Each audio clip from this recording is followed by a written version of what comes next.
یہ کرامت ہی ہوتی ہے، کبھی میرے پہ کوئی کیفیت طاری ہو جائے۔ وہ سوال ایسا تھا کہ مجھے اچانک ذہن میں آیا کہ یہ بڑے عرصے سے ادھار تھا میرے اوپر کہ میں اسے ویڈیو ریکارڈنگ میں آفیشلی بھی لے کے آؤں کہ ایک رات میں 2 قرآن تے 3 قرآن تے 8 قرآن خدا دا نہ آ جائے، اللہ کو ڈر جاؤ۔ اب مرزا جلمی ذرا اس حدیث کا انکار کرے جو کہ صحیح بخاری کے اندر 3417 نمبر 3417 نمبر روایت موجود ہے۔ اپنی سواری پر زین کسے جانے سے پہلے داؤد علیہ السلام پوری مکمل زبور جو کہ حجم کے اعتبار سے قرآن مجید سے بڑی کتاب ہے، شروع سے لے کر آخر تک مکمل اس کی تلاوت کر دیتے تھے۔ اب یہ جو داؤد علیہ السلام کا عمل ہے تم کہو گے یہ بھی عقل میں نہیں آتا۔ بسم اللہ الرحمن الرحیم۔ مرزا جیلمی نے کچھ عرصہ پہلے ایک بیان ریکارڈ کروایا تھا جس کا عنوان تھا کتابوں کا خدا اور بابوں کا خدا اور۔ اس بیان میں مرزا نے جو پوائنٹ رکھے، جس بنیاد پہ یہ دعویٰ کیا تھا کہ کتابیں خدا کا کچھ اور تعارف کرواتی ہیں اور بابیں کچھ اور تعارف کروا رہے ہیں، ان میں سے ایک پوائنٹ یہ تھا کہ کتابوں میں یہ لکھا ہوا ہے کہ جس نے 3 دن سے پہلے قرآن پڑھا اس نے قرآن کو نہیں سمجھا، اور ان کے بابے ایک رات میں کئی قرآن پڑھ جاتے تھے، لہذا ثابت ہوا کہ کتابوں کا خدا اور ہے اور بابوں کا خدا اور ہے۔ بحمد تعالیٰ اللہ کے فضل و کرم سے دلائل کے ساتھ ہم نے مرزا کے اس اعتراض کو جڑ سے اکھاڑ دیا، جس بنیاد پہ اس نے یہ کہا تھا کہ کتابوں کا خدا اور ہے اور بابوں کا خدا اور ہے۔ اور میں نے مرزا جیلمی کو اللہ کے فضل و کرم سے دلائل کے ساتھ اس کا جواب دیا کہ اگر اس بنیاد پہ تم یہ کہو کہ کتابوں کا خدا اور بابوں کا خدا اور، کہ بابے ایک رات میں قرآن پڑھ جاتے تھے جبکہ کتابیں اس کی نفی کرتی ہیں، تو یہ عمل تو نبی کریم علیہ السلام کے صحابہ کرام رضی اللہ تعالی عنہم بھی کرتے تھے، تابعین بھی کرتے تھے، امت کے بڑے بڑے ائمہ محدثین فقہا، ان سے یہ عمل ثابت ہے کہ وہ ایک رات میں ایک رکعت میں پورا قرآن مجید پڑھ جاتے تھے۔ بالخصوص سیدنا عثمان غنی رضی اللہ تعالیٰ عنہ کے ذات اقدس، سیدنا تمیم داری رضی اللہ تعالیٰ عنہ، حضرت عبداللہ ابن زبیر رضی اللہ تعالیٰ عنہ اور دیگر اجلاء جو تابعین ہیں ان سے بھی یہ عمل ثابت ہے۔ تو اس کا تو نتیجہ یہ نکلے گا کہ حضرت عثمان غنی خلیفہ راشد کا خدا اور ہے اور کتابوں کا خدا اور ہے، عبداللہ بن زبیر صحابی کا خدا اور ہے اور کتابوں کا خدا اور ہے، حضرت تمیم داری رضی اللہ تعالیٰ عنہ کا خدا اور کتابوں کا خدا اور ہے۔ تو یہ کس طرف لوگوں کو لے کے جا رہے ہو؟ اور پھر جو دلائل تم پیش کر رہے ہو، کیا ان دلائل کی بنیاد پہ یہ کہا جا سکتا ہے نعوذ باللہ تعالیٰ کہ کتابوں کا خدا اور ہے اور بابوں کا خدا اور ہے؟ اس میں نے سیدنا عثمان غنی رضی اللہ تعالیٰ عنہ کے حوالے سے جامع ترمذی ہی سے امام ترمذی رحمۃ اللہ کا تبصرہ بیان کیا تھا کہ امام ترمذی رحمۃ اللہ جامع ترمذی میں 2946 نمبر حدیث کے نیچے لکھتے ہیں وَرَخَّصَ فِيهِ بَعْضُ أَهْلِ الْعِلْمِ، کہ بعض اہل علم نے ایک رات میں یا 3 راتوں سے پہلے قرآن مجید کو پڑھنے کی رخصت دی ہے۔ وَرُوِيَ عَنْ عثمان بن عفان أَنَّهُ كَانَ يَقْرَأُ الْقُرْآنَ فِي رَكْعَةٍ يُوتِرُ بِهَا، سیدنا عثمان غنی رضی اللہ تعالیٰ عنہ سے یہ مروی ہے کہ وہ ایک رکعت میں پورا قرآن مجید تلاوت فرمایا کرتے تھے، ایک رکعت میں پورا قرآن مجید پڑھا کرتے تھے۔ اور اس کی سند امام ابو جعفر محمد بن سلامہ الطحاوی رحمہ اللہ کی کتاب شرح معانی الآثار میں، اور یہی روایت المصنف لابن ابی شیبہ کے اندر موجود ہے کہ سیدنا عثمان غنی رضی اللہ تعالیٰ عنہ ایک رکعت میں پورا قرآن مجید تلاوت کیا کرتے تھے۔ تو کیا اس کا نتیجہ یہ نکالو گے کہ عثمان غنی کا خدا اور کتابوں کا خدا اور ہے نعوذ باللہ تعالیٰ؟ پھر جس روایت کی بنیاد پہ تم یہ نتیجہ نکال رہے ہو، جامع ترمذی ہی کے اندر وہ روایت موجود ہے کہ جس نے 3 رات سے پہلے قرآن پڑھا اس نے قرآن کو نہیں سمجھا، اس کا صحیح معنی کیا ہے، اس کا مفہوم کیا ہے، اور یہ کن لوگوں کے لیے ہے؟ جن ائمہ دین کی، جن صحابہ کی، جن امت کے اماموں کی ہم بات کر رہے ہیں، وہ قرآن کے ایکسپرٹ ہیں، قرآن کے ماہر ہیں، قرآن کے قاری ہیں، قرآن کے حافظ ہیں، قرآن انہیں ازبر ہے۔ اب وہ قرآن مجید کو پڑھ رہے ہیں اور کس اعتبار سے پڑھ رہے ہیں، اور ان کے ایک رات میں قرآن مجید پڑھنے کا مقصد کیا ہے؟ اب دیکھیں، قرآن مجید کو پڑھنا، اس کی تلاوت کرنا، یہ الگ ثواب کا کام ہے، اور تلاوت کر کے اس کو سمجھنا، یہ اوپر اس کے ڈبل ثواب ہے۔ نبی کریم علیہ الصلوۃ والسلام کی واضح حدیث پاک ہے کہ جس نے قرآن کا ایک حرف پڑھا اسے 10 نیکیاں ملیں گی۔ اور میں نہیں کہتا کہ الف لام میم ایک حرف ہے، بلکہ الف ایک حرف ہے، لام الگ حرف ہے اور میم الگ سے حرف ہے، تو الف لام میم یہ 3 حرف ہیں۔ اب الف لام میم یہ حروف مقطعات ہیں، پڑھنے سے اس کا معنی سمجھ نہیں آتا، لیکن پڑھنے والا جب اس کو پڑھتا ہے معنی سمجھ نہ بھی ہے تو اس کا ثواب ملتا ہے۔ جن ائمہ دین نے قرآن مجید کو خاص مواقع پر اور خاص جگہوں پر تلاوت کیا، ایک ایک رات میں، ایک ایک رکعت میں، وہ ان جگہوں کی برکت حاصل کرنے کے لیے، ان جگہوں سے پورا پورا فائدہ حاصل کرنے کے لیے، مثلا ایک جگہ مبارک ہے، حرم شریف ہے، ایک بندہ حرم شریف میں ہے، رمضان شریف کی ساعتیں ہیں، اب رمضان شریف کے مہینے میں حرم شریف میں بیٹھ کے قرآن مجید کی تلاوت کرے گا تو ایک ایک حرف کے بدلے اس کو کتنی لاکھوں کروڑوں نیکیاں ملیں گی۔ اب ان نیکیوں کو حاصل کرنے کے لیے اگر وہ قرآن مجید کو کثرت کے ساتھ پڑھ رہا ہے، بار بار قرآن مجید کو پڑھ رہا ہے، کثرت کے ساتھ پڑھ رہا ہے، تو یہاں مقصود ہے حصول ثواب۔ ایک بندہ وہ ہے جو صرف اللہ اکبر پڑھتا جا رہا ہے، سبحان اللہ لا الہ الا اللہ پڑھتا جا رہا ہے، اسے بھی ثواب ملے گا۔ اور ایک شخص وہ ہے جو قرآن مجید کو کثرت کے ساتھ تلاوت کرتا ہے، اس کو بطور ذکر کے پڑھ رہا ہے، بطور تلاوت ثواب حاصل کرنے کے لیے اس کو پڑھ رہا ہے، اگرچہ اس کو سمجھ نہ بھی آئے لیکن پڑھنے سے اسے ثواب ضرور ملے گا۔ تو بطور ذکر کے، بطور تلاوت کے قرآن مجید کو ائمہ دین نے رمضان شریف کی ساعتوں میں، اسی طریقے سے جب حرم شریف میں حاضر ہوئے تو ان مواقع پر قرآن مجید کو کثرت کے ساتھ پڑھا ہے، تاکہ رمضان شریف کے ان مبارک ساعتوں کی پوری برکات حاصل کی جائیں، اور رمضان شریف میں ثواب بڑھ جاتا ہے، نفل کا ثواب فرض کے برابر اور فرضوں کا ثواب جو ہے وہ کئی گنا زیادہ ملتا ہے۔ تو اس اعتبار سے دین کے ان اماموں نے، تابعین، صحابہ کرام رضی اللہ تعالی عنہم نے کثرت کے ساتھ قرآن مجید کو پڑھا ہے اور قرآن مجید کی تلاوت کی ہے۔ سیدنا عثمان غنی رضی اللہ تعالیٰ عنہ ایک رکعت میں پورا قرآن مجید پڑھتے۔ سیدنا تمیم داری رضی اللہ تعالیٰ عنہ کے حوالے سے امام طحاوی شرح معانی الاثار جلد نمبر 1 میں روایت لے کے کہ سیدنا تمیم داری رضی اللہ تعالیٰ عنہ بھی ایک رکعت میں قرآن مجید پڑھتے۔ اسی طریقے سے سیدنا عبداللہ ابن زبیر رضی اللہ تعالیٰ عنہ کے حوالے سے شرح معانی الاثار میں 1914 نمبر روایت ہے، وہ ایک رات میں پورا قرآن مجید پڑھتے۔ اسی طرح امام سعید ابن جبیر تابعی جو کہ عبداللہ ابن عباس رضی اللہ تعالیٰ عنہما کے شاگرد ہیں، شرح معانی الاثار میں 1915 نمبر روایت ہے، وہ ایک رات میں قرآن مجید پڑھتے۔ اور یہ امام نووی رحمۃ اللہ کی کتاب الاذکار ہے، 116 نمبر صفحے پر کہتے ہیں سند صحیح کے ساتھ یہ ثابت ہے کہ امام مجاہد تابعی رحمۃ اللہ تعالی علیہ وہ ایک رات میں، بلکہ مغرب سے لے کر عشاء تک، یعنی عشاء کو مؤخر کر لیتے، اس کو تاخیر کر کے لیٹ کر کے پڑھتے تھے، اور درمیان میں جو وقت ہوتا تھا اس میں وہ لمبی تاخیر کرتے، تو اس میں وہ مغرب سے لے کر عشاء کے درمیان ایک پورا قرآن مجید تلاوت کرتے تھے۔ اور امام نووی رحمۃ اللہ فرماتے ہیں کہ جن لوگوں نے ایک رات میں قرآن مجید پورا مکمل کیا ان کا شمار نہیں کیا جا سکتا، اتنے لوگوں نے قرآن مجید ایک رات میں پڑھا ہے۔ اور یہ امام مجاہد تابعی وہ ہیں جو صحیح بخاری کی 5052 نمبر روایت کے راوی ہیں۔ 5052 نمبر صحیح بخاری کی روایت، اس کے راوی مجاہد تابعی ہیں۔ اور جو جامع ترمذی کے اندر حدیث ہے کہ جس نے 3 رات سے پہلے قرآن مجید پڑھا تو اس نے قرآن مجید کو نہیں سمجھا، اس کے مرکزی راوی ہیں امام قتادہ بن دعامہ تابعی۔ قتادہ بن دعامہ تابعی کا عمل امام ابو نعیم الاصفہانی اپنی کتاب ہلیۃ الاولیاء کے اندر ذکر کرتے ہیں، جلد نمبر 2 صفحہ نمبر 385 پہ، رقم ہے 2655۔ امام قتادہ ابن دعامہ تابعی وہ بھی ایک رات پہ پورا قرآن مجید پڑھتے تھے۔ اب حدیث کا راوی اس کا اپنا عمل کیا ہے؟ راوی الحدیث ادری بمرویہ ہی، حدیث کا راوی اپنی مروی کو زیادہ جانتا ہے کہ اس کا مطلب کیا ہے۔ صحیح بخاری کی 5052 نمبر حدیث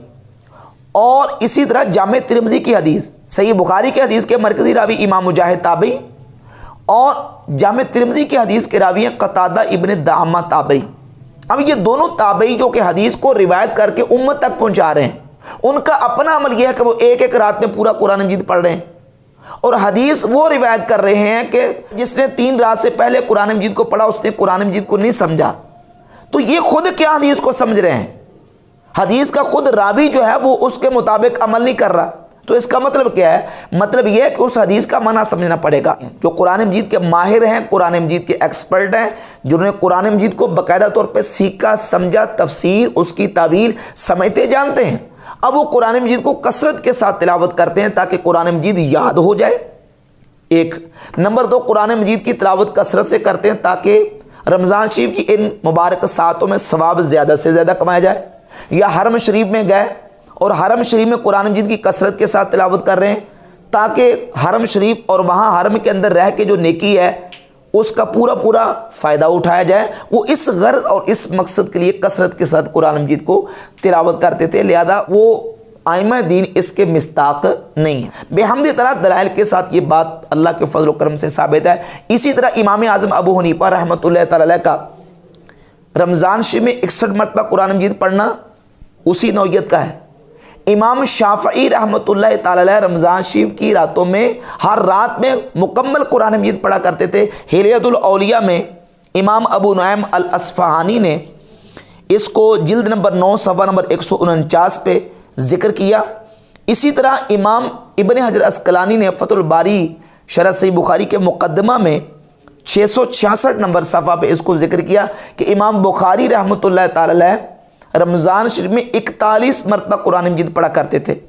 اور غیر مقلدین وہابیہ کے ایک بہت بڑے عالم عبدالسلام مبارک پوری، ان کی کتاب ہے سیرت البخاری، اس کے صفحہ نمبر 111 پہ موجود ہے کہ امام بخاری رحمۃ اللہ علیہ ایک رمضان شریف میں 41 مرتبہ قرآن مجید پڑھا کرتے تھے۔